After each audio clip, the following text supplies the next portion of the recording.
పార్టీలోంచి బయటకు వచ్చే ముందు కూడా జగన్మోహన్ రెడ్డి గారిని కలవటం ఇష్టపడలేదు, ఆ పార్టీ నుంచి పోటీ చేయటం ఇష్టపడలేదు. అంటే టీవీ ముందు ఒకటి టీవీ వెనకోటి ఏం కాదండి. నేను అసలు రాజకీయాలకు దూరం అవ్వాలని, ఇప్పుడు మీ దాంట్లో ఏం చెప్పాను అన్నది నాకు ఆ నిమిషానికి గుర్తులేకపోయినా రాజకీయాలకు పూర్తిగా దూరం జరిగిపోయే క్రమంలో, పోటీ చేయడానికి ఇష్టపడని క్రమంలో నేను నా ఫోన్ ఆన్ చేసుకుని హైదరాబాద్లోని 10 రోజులు ఉండిపోయాను అనమాట. పార్టీ పెద్దలు కొంతమంది కబురు పంపించి నన్ను పిలిపించుకొని మాట్లాడితే నేను చాలా విషయాలు చెప్పాను.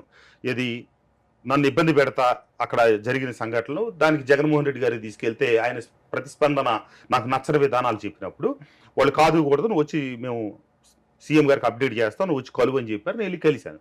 కలిసినప్పుడు కూడా నువ్వు ఇది అన్నావంట, ఇది మధ్యలో పెద్దలు చెప్పిన మాటలన్నీ అడుగుతా, అసలు నువ్వు చంద్రబాబు నాయుడిని ఎప్పుడైనా తిట్టావా, లోకేష్ని ఎప్పుడైనా తిట్టావా? నేను పోయినసారి చెప్తే పోయి మీడియాకి చెప్పా, నేను మీడియాకి చెప్పా ఆ విషయం. అంటే ఇట్లా డైరెక్ట్ చెప్పలా, నాకేం అవసరం చంద్రబాబు నాయుడు గారు తిట్టే పని, నాకేం అవసరం లోకేష్ గారు తిట్టే పని, నేను డైరెక్ట్గా అన్ని ఛానల్స్ ముందే మాట్లాడాను. పోయి నువ్వు ఏకంగా టీవీ దగ్గరే చెప్పావు, మరి నేను నిన్ను ఎట్లా ఓన్ చేసుకుంటాను?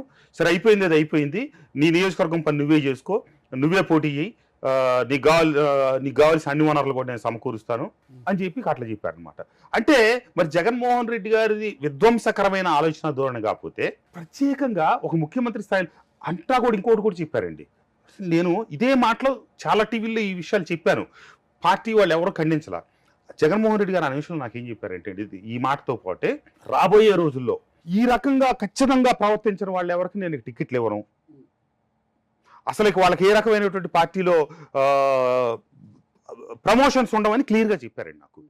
మరి నువ్వు విధ్వంసం చేయమని చెప్పటమే కదా. అంటే లోకేష్ గారిని, చంద్రబాబు గారిని, పవన్ కళ్యాణ్ గారిని తిట్టిన వారికి టికెట్లు ఇస్తాం అది స్పష్టంగా చెప్పారు. ఈ మాట నేను మీడియాలో కూడా చెప్పాను, నేను వేదికల మీద చెప్పాను, కాదని ఖండించాల. మరి ఒక పార్టీ అధ్యక్షుడు అయ్యుండి, ఒక ముఖ్యమంత్రి స్థాయిలో ఉండి మీరే ప్రత్యక్షంగా నువ్వు వెళ్ళి వాళ్ళని తిట్టు లేకపోతే ఇవన్నీ చెప్తా ఉన్నప్పుడు ఆవు చేలో మేస్తే దూడ గట్టుని మీద కదండి. నాయకుడు చెప్పిన తర్వాత నువ్వు చెప్పిందే చేయరుగా వాళ్ళు, ఇంకా నీ మెప్పు పొందడం కోసం ఇంకా 10 చేస్తారు.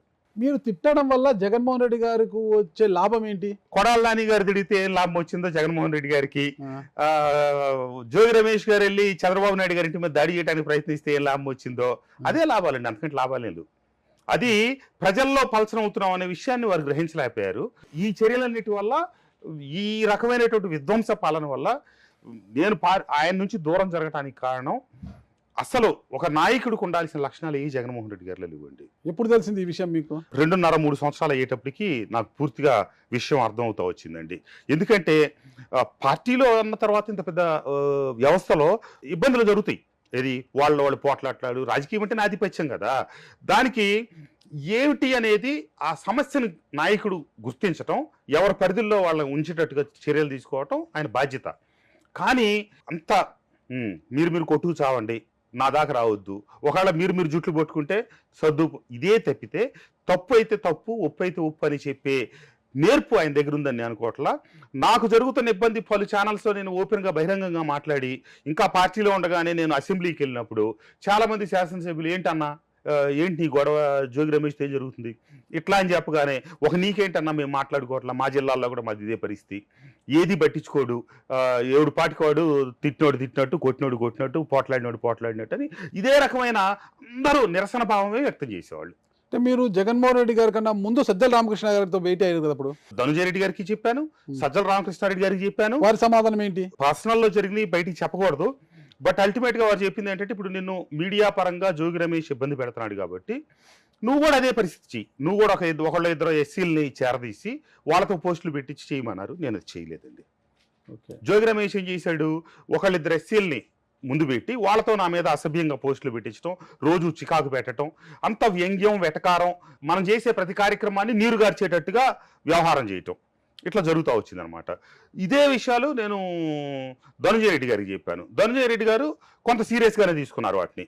వీళ్ళకంటే సీరియస్గా తీసుకోవాల్సిన జగన్మోహన్ రెడ్డి గారు ఇంకా నీరుగార్చినట్టుగా మాట్లాడాడు. నాకు అక్కడ బాధ కలిగింది. ఏం జరిగింది సార్ మీకు సజ్జల గారికి? అంటే పర్సనల్ విషయాలంటే అంత పర్సనల్స్ ఏమున్నాయండి? పర్సనల్ లేవండి. ఇక్కడ నియోజకవర్గ స్థాయిలో, నా నియోజకవర్గ పరిధిలో నేను పార్టీని పటిష్టంగా మార్చి, నేను అక్కడ ఉన్నటువంటి నా నియోజకవర్గ అభివృద్ధి కోసమే నేను పనిచేస్తా ఉన్నాను. దాంట్లో వచ్చి అనుచితంగా జోక్యం చేసుకుంటామంటే జోక్యం చేసుకోవద్దు అని ఆపే పరిస్థితి వాళ్ళకి లేకుండా పోయింది. ఇప్పుడు నేను నా పక్క నియోజకవర్గం అండి నందిగామ, అక్కడి నుంచి బయలుదేరి వచ్చి రోజు నేను మైలవరంలో రాజకీయం చేస్తున్నాను, మాది ఎస్సీ రిజర్వ్డ్ కాబట్టి. నేను మైలవరంలో నాకు ఎట్లా ఇచ్చారు, జోగి రమేష్ తీసుకుని పెడన్లో ఇచ్చారు, జోగి రమేష్ ఇక్కడ నుంచి రోజు పెడన పోతాడు.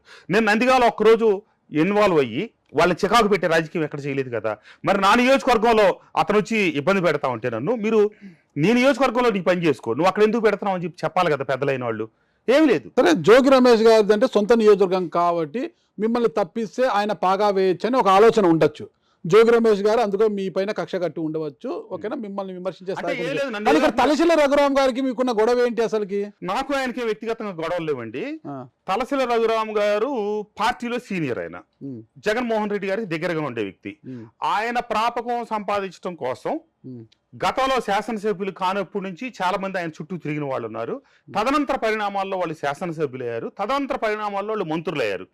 వాళ్ళు ఏం చేస్తారు, విజయవాడ కానుకునే గొల్లపూడి, విజయవాడలో దాదాపుగా నా నియోజకవర్గం కూడా బాగాలాగానే ఉంటుంది కదా, రోజు వచ్చి అటెండెన్స్ చేసుకొని పోతారు, లేకపోతే రోజు ఆయన దగ్గర కాసేపు కూర్చొని పోతారు. ఆయన జగన్మోహన్ రెడ్డి గారి దగ్గర వీళ్ళ గురించి మంచిగా చెప్పడం కోసం రాటగారి పాద నమస్కారాలు ఇవన్నీ చేసే టైప్లో కొంత నడుస్తుంటది ఆయన దగ్గర. నేను నా నియోజకవర్గంలో తలశిల రఘురామ్ గారు ఒక భాగం. తలశిల రఘురామ్ గారు పార్టీ నాయకత్వంలో ఒక నాయకుడి కింద నేను ఇది చేసి నేను కొంత లిమిటెడ్గానే ఉంటాను. నేను అవసరం ఉన్నప్పుడు వెళ్ళటం, కలవటం, లేదా ఏదైనా పార్టీ కార్యక్రమాల్లో నమస్కారం పెట్టడం, అంతవరకు వెళ్ళిపోతా. ఆయన మరి నా గురించి వాళ్ళలాగా ఊహించుకున్నారేమో నాకు తెలియదు. ఇది వాళ్ళలాగా నేను రోజు వచ్చి అటెండెన్స్ చేసుకుని కాసేపు కూర్చొని కబుర్లు చెప్పడం అవన్నీ నేను చేయను. కాబట్టి మరి ఆయనకి కొన్ని కారణాల వల్ల నా మీద వ్యతిరేక భావన కలిగిందేమో అని కూడా నాకు అనిపించింది అనమాట. దానికి నేను చేయగలిగేది లేదు. ఎందుకంటే వాళ్ళ నేపథ్యాలు ఒకటి అయి ఉండొచ్చు. తలశిల రఘురామ్ గారి కంటే మా రాజకీయ నేపథ్యం పెద్దది. చాలా మంది ఆయన దగ్గరకు వచ్చి కూర్చొని పోయే వాళ్ళందరూ ఇటీవల రాజకీయాల్లోకి వచ్చి ఉండొచ్చు, ఇటీవల కార్యకర్తల నుంచి ఎదిగి వాళ్ళు ఎమ్మెల్యేలు అయి ఉండొచ్చు. మరి నేను వెళ్ళి అట్లా కూర్చోలేను కదా. నేను ఆయన వయసు రీత్యా, పార్టీలో ఆయన సీనియారిటీ రీత్యా రెండూ గుర్తించి ఆయన గౌరవిస్తా. వయసులో మీకన్నా పెద్దవారా? వయసులో నాకంటే పెద్దవారు ఆయన, ఒక 2-3 years పెద్దవారే. అట్లాగే రాజకీయ ఈ పార్టీలో వైఎస్ఆర్ పార్టీ ఆయన సీనియర్ కాబట్టి ఆ రెండింటినే నేను గుర్తిస్తాను. అంతేగాని ఆయన ప్రాపకం కావాలి, ఆయన కాళ్ళ దగ్గర కూర్చోవాలి, ఆయన కాకా పట్టాలి, ఆయన నన్ను ప్రమోట్ చేసి నాకు పదవులు ఇప్పించాలని ఎక్స్పెక్ట్ చేయరు. ఆ స్థాయిలో ఉంటుందా తలశిల రఘురామ్ గారు? ఎందుకంటే 14 జగన్మోహన్ రెడ్డి గారు పక్కన ఉంటారు కదా, ఆయన సమన్వయకర్త కదా, ప్రోగ్రామ్స్ కోఆర్డినేటర్ కదా.